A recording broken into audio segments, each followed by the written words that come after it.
예상했던 반응입니다만 현실은 공급량과 화폐 유통 속도를 반영할 때 오히려 인플레이션의 가속이 나오게 되죠. 무슨 말인지 오늘 화폐 수량 이론을 심화 검토하며 설명드리겠습니다. 그리고 항상 폭락의 공포를 선동하기 위해 사용되는 일본의 예시에 대해서는 내용이 길어 추후 별도의 주제로 다룰 예정입니다. 우리는 강남의 아파트 가격이 장기적으로 우리나라 M1 통화량에 비례한다는 점을 검토했었죠. 그런데 많은 분들이 본질을 보지 못하고 자신이 사는 지역은 통화량과 집값이 정확히 비례하지 않는다거나 덜 올랐다는 말씀을 하십니다. 입지에 따라 통화량이 집중되는 정도가 다르기 때문에 집값의 비례의 편차가 나타나는 것은 당연한 일입니다. 그래서 통화량과 집값의 관계를 직관적으로 이해하기 쉽도록 강남 역세권 아파트의 가격을 예시로 들었을 뿐이죠. 입지의 편차는 있지만 결국 장기적으로 통화량과 주택가격은 비례하며 우상향하게 된다는 것이 핵심이라는 겁니다. 증가하는 통화량에 비해 주택가격이 저평가되는 구간이 있고 고평가되는 구간도 있죠. 아파트도 입지에 따라 통화량 증가를 비교적 정확하게 반영하는 핵심지가 있고 통화량 증가가 늦게 반영되는 주변지도 있는 것입니다. 마치 인플레이션의 영향이 가장 빨리 나타나는 곳이 자산시장이고 가장 늦게 나타나는 곳이 고용시장인 것과 같은 원리입니다. 그래서 임금은 통화량의 증가를 가장 늦게 반영하죠. 임금 노동자가 인플레이션 국면에서 가장 큰 피해자가 되는 이유입니다.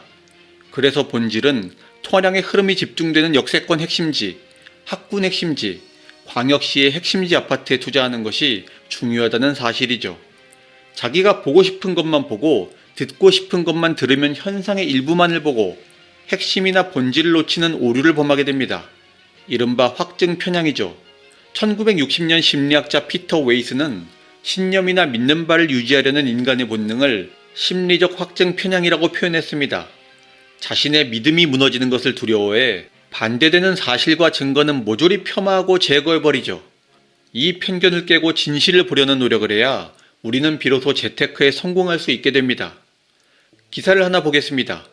아파트 가격이 장기적으로 오를 수밖에 없는 이유라는 제목의 2019년 4월 8일 머니투데이 기사입니다. 기사의 그래프는 2000년부터 2019년까지 광의의 통화량 M2와 서울 아파트 매매가격 지수의 관계를 비교하고 있습니다. 기사는 장기적으로 아파트 평균 매매가격은 통화량에 비례한다는 것을 말하고 있죠. 내용을 읽어보겠습니다. 우리나라의 광의통화 M2는 2000년 1월 677조 원에서 2019년 2717조 원으로 늘어 증가폭이 300%에 달했다.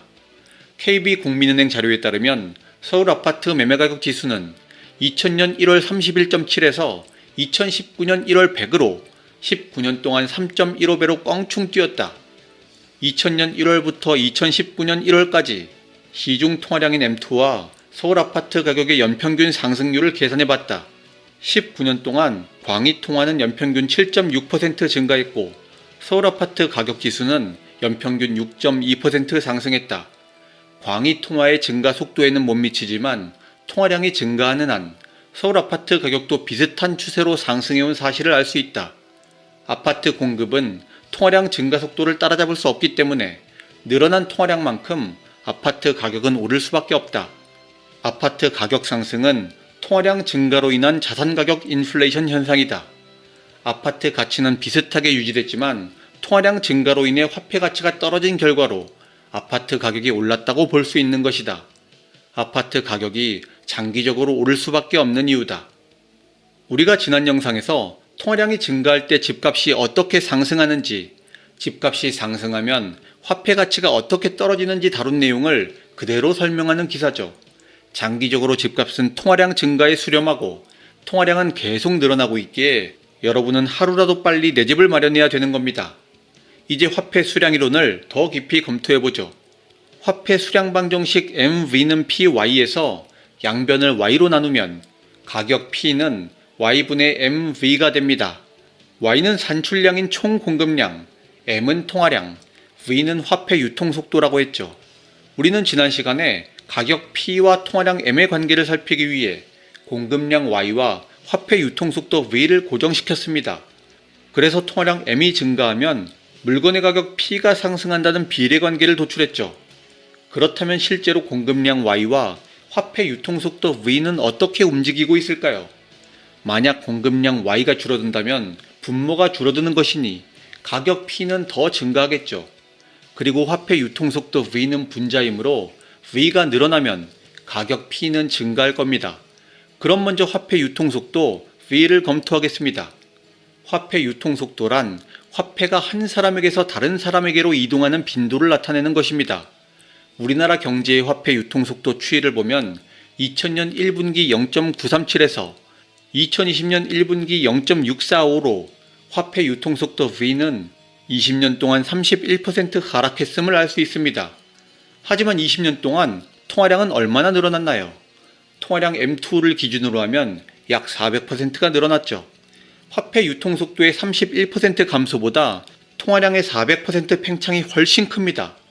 따라서 화폐 유통속도의 감소는 통화량 증가에 따른 물건의 가격 P의 상승폭을 줄이는 요인이 될지언정 상승의 추세 자체를 바꿀 수는 없습니다. 그렇다면 경제 전체의 화폐 유통속도가 아니라 부동산 시장의 화폐 유통속도는 어떨까요? 화폐 유통속도는 거래를 통해 화폐가 회전하는 횟수, 즉 화폐가 쓰이는 빈도를 의미한다고 했습니다. 따라서 부동산 시장의 화폐 유통속도는 부동산 거래대금을 보면 되겠죠. 거래대금이 늘어난다면 화폐가 쓰이는 빈도가 늘어나는 것이니 화폐 유통속도가 증가하고 있다고 결론 내릴 수 있고, 거래대금이 줄어든다면 화폐가 쓰이는 빈도가 줄어들고 있는 것이니 화폐 유통속도가 감소한다고 결론 지을 수 있을 겁니다. 그럼 2020년 주택시장의 거래대금은 어땠는지 살펴보겠습니다. 지난해 주택 매매 거래액 360조, 사상 최대. 경제 전체의 화폐 유통속도가 감소하고 있는 것과는 달리 주택시장의 경우에는 오히려 거래대금이 360조로 사상 최대를 기록했습니다. 이 말은 주택시장의 화폐 유통속도 역시 증가했다는 것과 같은 의미가 되겠죠. 상업용 부동산의 거래대금에 관한 기사도 한번 보겠습니다. 2020년 12월 3일자 기사에서 2020년 상업용 부동산 거래액도 전년 대비 15.2%가 증가해 역대 최고라는 것을 확인할 수 있습니다. 상업용 부동산 시장의 화폐 유통속도 역시 증가한 것이죠. 토지는 어떨까요? 2020년 토지 거래 또한 역대 최다를 기록하며 90.5조 원의 거래 금액으로 최고치를 기록했습니다. 토지 시장의 화폐 유통속도 역시 증가했군요. 이제 전국 부동산 유형별 연간 총 매매 거래 금액 추이를 보겠습니다. 2020년 부동산 거래 금액은 543조 원으로 사상 최고를 기록했다는 것을 확인할 수 있죠. 주택 매매 거래량도 128만 건으로 역대 최고를 기록합니다. 이는 경제 전체의 화폐 유통속도가 감소한 것과는 달리 부동산 시장의 화폐 유통속도는 오히려 증가했음을 보여줍니다. 다시 화폐 수량 방정식으로 돌아오죠. 부동산 가격 P는 Y분의 MV라고 했습니다. 그리고 살펴본 것처럼 화폐 유통속도 V는 부동산 시장에서 오히려 증가했다. 따라서 화폐량 M의 증가로 인한 부동산 가격 P의 상승을 화폐 유통속도 V가 더욱 가속하는 역할을 한다고 결론 내릴 수 있죠. 이처럼 부동산 시장의 화폐 유통속도라는 특질을 고려하지 않고 경제 전체의 화폐 유통속도가 감소하고 있다는 현상만을 보니 집값 상승이 가속화되고 있는 이유를 보지 못하게 되는 겁니다. 이제 산출량 변수인 총 공급량 Y를 살펴보겠습니다. 먼저 수요가 늘어날 때 공급량이 신규 수요를 충족하는 수준으로 늘어나야 가격 P의 변동이 없게 됩니다. 반면 수요 대비 적정 공급량보다 공급이 더 많아지면 가격 P는 내려가게 되며 수요 대비 적정 공급량보다 공급이 적으면 가격 P는 올라가게 되죠. 그럼 2020년 신규 수요 대비 공급량이 충분했는지를 보겠습니다. 그래프를 보시면 2020년 세대수는 61만 세대가 증가했음에도 주택 공급은 47만 호에 그쳤죠. 따라서 늘어난 신규 세대수에 비해 주택 공급량이 14만 호 이상이나 부족했습니다. 공급이 부족하면 가격은 오르게 되죠. 인구 감소를 앵무새처럼 말하는 분들은 여기에 대답해야 할 겁니다. 더 큰 문제는 앞으로 주택 공급량이 늘어날 여지가 보이지 않는다는 겁니다. 향후 주택 공급량을 보여주는 수치는 주택 인허가 물량을 보면 되는데요. 기사를 몇 개 보겠습니다. 서울 공급 부족 계속된다. 주택 인허가 11년 만에 최저. 서울은 11년 만에 최저치. 공급 부족 당분간 이어질 듯. 미분양 주택 17년 만에 최소.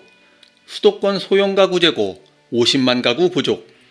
이처럼 주택이 부족하다 보니 경매 낙찰률도 사상 최고로 뛰어오릅니다. 미분양 물량까지 싹쓸이, 경매 낙찰률도 사상 최고. 살펴본 것처럼 수요에 비해 공급량이 부족한 추세는 앞으로도 계속 이어지게 되며 공급 부족을 해소할 대책이 바로 3기 신도시와 2사 대책으로 인한 도심 공급책이었죠. 하지만 최근 터진 LH 사태로 인해 LH가 사업의 주체인 3기 신도시와 2사 대책으로 인한 도심 주택 공급 추진도 크게 지연될 것으로 전망됩니다. 현재 3기 신도시의 토지 소유자 약 2만 명 중 지금까지 토지 보상 절차가 완료된 토지주는 총 1,800명으로 전체 토지 소유자의 약 9%밖에 보상이 이루어지지 않았죠. 고양 창릉, 남양주 왕숙, 부천 대장, 과천의 경우 단 한 명도 보상이 이루어지지 않았습니다. 또한 3기 신도시 예정지인 하남, 남양주의 토지주들이 결국 토지 보상을 보이콧하며 신도시는 표류하고 있죠. 언론의 헤드라인은 3기 신도시가 지연될 수밖에 없다는 것을 증명합니다.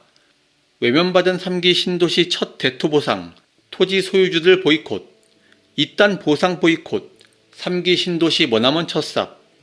이처럼 지금의 추진 상황이라면 3기 신도시의 첫 입주를 2026년에 하는 것도 불가능해 보입니다. 2028년부터 공급이 가능할 것으로 전망했던 2사 도심 공급 대책은 안을 마련한 장관이 사퇴 의사를 밝혀 실현 여부조차 불투명하죠. 집값을 하락시킬 수 있는 대규모 공급은 향후 10년간 사실상 전무할 수도 있는 겁니다. 공급 재앙이죠. 이제 화폐 수량이론에 종합적으로 검토사항을 적용해 봅시다. 집값 P는 Y분의 MV라고 했죠. 공급량 Y는 수요에 비해 현저히 부족하며 앞으로 사상 최저치를 기록하게 된다. 따라서 공급량 Y가 집값을 유지하던 평균 공급치에 비해 현저히 줄어들게 되니 분모가 줄어들면 P는 증가하게 되죠. 따라서 공급량 Y를 반영한 측면에서는 통화량 M의 증가에 따른 집값 P의 상승에 인플레이션 가속이 붙게 됩니다.